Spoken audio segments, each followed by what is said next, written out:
Hi, I'm Dan from Caltruck Games, and today we're going to learn how to play Scars of Baladorne. Scars of Baladorne is an asymmetric two-player skirmish game that's easy to pick up but hard to master. So let's get into it. So this is the Scars of Baladorne box. Inside the box you can see you're going to get the rulebook, the game board,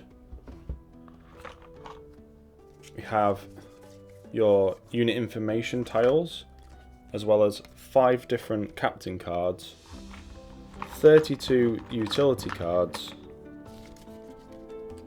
terrain pieces, and a whole bunch of different units as well.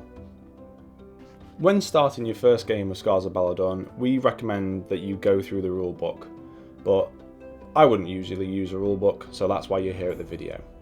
To set up the game, the first thing you need to do is shuffle the utility cards. Once they're shuffled, place them in an area which is next to both players. Now that you've shuffled the utility cards, you can then choose who's going to go first. You can open up the battle board, start to get the game set up. Player 1 then chooses one of the 5 captain cards that we have available. These captain cards are great because they allow you to choose the style of play that you really want to play with. I'm going to choose the Merchant for player blue, and the Elementalist for player red. Now that the captain cards have been chosen, the blue player starts off by placing their terrain tiles first. Terrain tiles are impassable, so it means that units cannot go through them and you have to go around. You can place terrain tiles anywhere on the map. You don't have to play with terrain, but we recommend it for new players. Now the terrain's been set up, both players can start to put down their armies. All players need to have a captain, and all of your armies need to start into your coloured player encampment. Both players can make their armies up to 8 units. There are 4 other unit types that you can choose from, each with their own special health, attacks, and special abilities as well to choose from.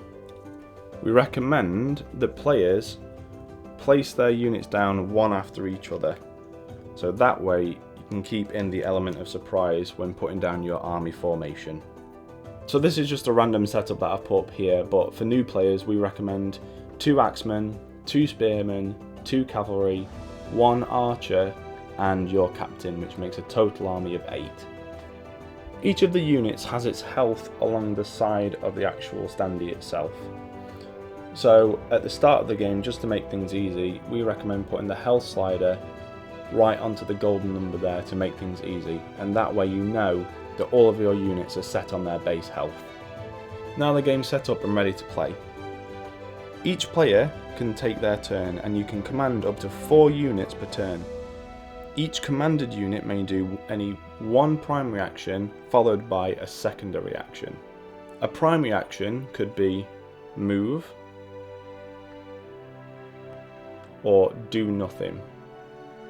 Once a player has finished all of their moves and has commanded all of the units they can use this turn, they then symbolise the end of their turn by drawing a utility card.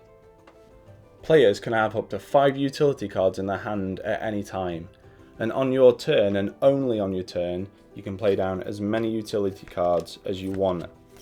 If you draw a card that you can't use, simply discard it and pick up another card until you found a card that you can use. Most of the utility cards are effects that last on that turn and are immediate, whereas some utility cards will have effects that last over multiple turns. In order to identify who these are affecting, we have effect markers, which you can place it on the card there, and then we have another section where you can simply attach it onto the unit, and we know that that unit is being affected by this card. Once the card is finished, simply take it off, and the card can be discarded. The aim of Scars of Baladorne is to kill the enemy captain. Once you've done this, you've won the game. So it doesn't matter if you've lost all your other units, if your captain is still alive and the enemy's captain is dead, then you've won the game. On the back of the rulebook, what we've done is we've made a simple 1-page rulebook as well. So this goes over the entirety of the setup, all of the taking turns as well as what you need to do to win the game. As well as the rulebook, both players will get a turn card, and this will explain everything that each player can do on their turn. Not only that, but you'll get a unit information card. This will tell you everything about each unit that's in the game, its health, damage and pace as it starts off, as well as the special ability. In the rulebook, we go over all of the unit's attributes, including health, damage and pace. Over on the next page, we talk over their actions, move, attack, and the special abilities. On the special abilities, we've got examples of how you can use them, including a description as well.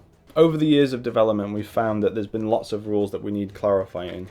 So in the back of the book, we have the rule clarifications here, as well as being able to stagger your turn. And we have a glossary which outlines all of the different terms that we use during the game. So all in all, Scars of Baladorne is super simple and easy to pick up, but like we said, hard to master.